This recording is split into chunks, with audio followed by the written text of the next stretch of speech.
Biografía de Gabriel García Márquez.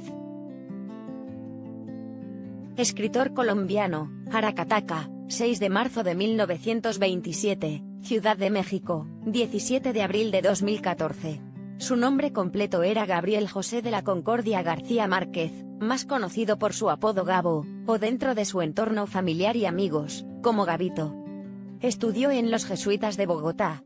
Fue periodista de la agencia cubana Prensa Latina en Nueva York, La Habana y Bogotá, y corresponsal en Europa de El Espectador. En sus primeras obras empezó a fraguar su peculiar universo narrativo, alejándose de los modelos estéticos del realismo de la época. En La hojarasca, 1955, apareció por primera vez el territorio imaginario de Macondo, un lugar donde no hay fronteras entre la realidad y la fantasía y todo es posible.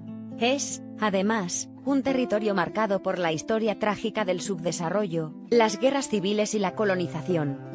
En 1961 publicó El coronel no tiene quien le escriba y, a continuación, La mala hora, 1962, novelas en las que aparecían personajes y situaciones que revelaban que el autor estaba luchando por acercarse a su estilo narrativo. En El coronel no tiene quien le escriba, García Márquez utilizó un lenguaje estrictamente funcional pero cargado de simbolismo, y un tono de sutil humor que hace verosímil la narración. En La mala hora contó una historia de rencores y culpas colectivos que transcurre en un ambiente de desesperanza. En el volumen de relatos que tituló Los funerales de la mamá grande, 1962, el autor mostró ya una voz madura y personal, que alcanzó su punto culminante en 100 años de soledad, 1967.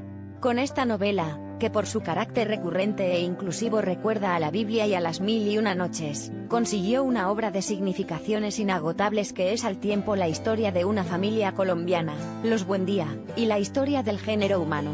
Con ella se convirtió en una de las figuras claves del amado boom de la literatura sudamericana y alcanzó celebridad en todo el mundo. En su producción posterior se propuso nuevos retos narrativos, negándose a reproducir el modelo que le había dado el éxito. En El otoño del patriarca, 1975, probablemente su obra más compleja estilísticamente, continuó la tradición hispanoamericana de la novela del dictador que ya habían tratado, entre otros, Asturias, Carpentier o Roa Bastos. Es sobre todo una desgarrada metáfora de la soledad y la miseria del poder absoluto. En Crónica de una muerte anunciada, 1981, abordó una trama de suspense peculiar, declarando desde las primeras líneas quién era la víctima, y cautivando al lector con las indagaciones sobre las causas del crimen. Trató el género de la novela romántica en El amor en los tiempos del cólera, 1985, donde la historia de amor de los protagonistas se consuma en la vejez. En El general en su laberinto, 1989, narró los últimos días de Simón Bolívar.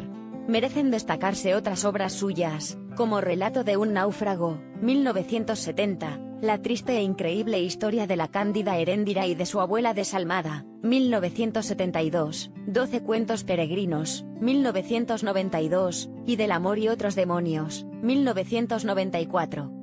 En 1982 fue galardonado con el Premio Nobel de Literatura.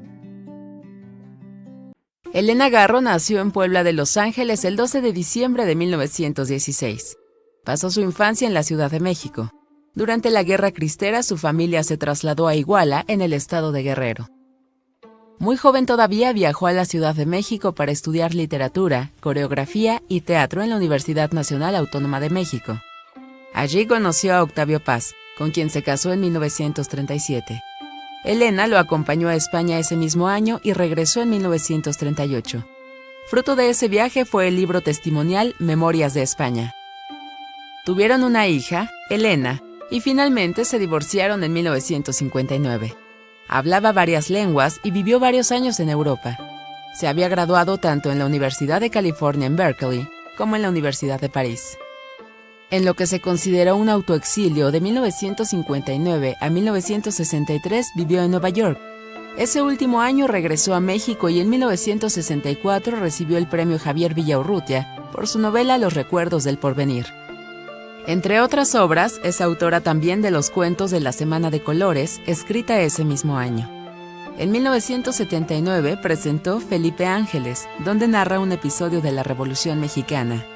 Andamos huyendo Lola, escrita en 1980, trata sobre la figura de su hija. Y en 1991, Y Matarazzo no llamó, que trata de la lucha sindical. Hizo de la libertad su atuendo. Sin importar lo que dijeran otros, luchó por ser autónoma y procuró conservar su autenticidad.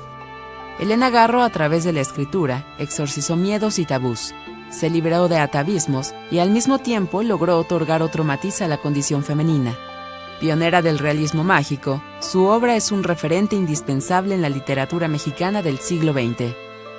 Algunos críticos la consideran la segunda escritora mexicana más importante tras Sor Juana Inés de la Cruz.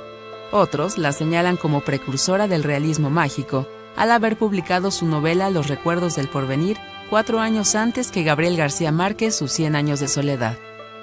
La última etapa de su vida la pasó en Cuernavaca, en donde murió a consecuencia de cáncer de pulmón derivado del hábito de fumar el 22 de agosto de 1998.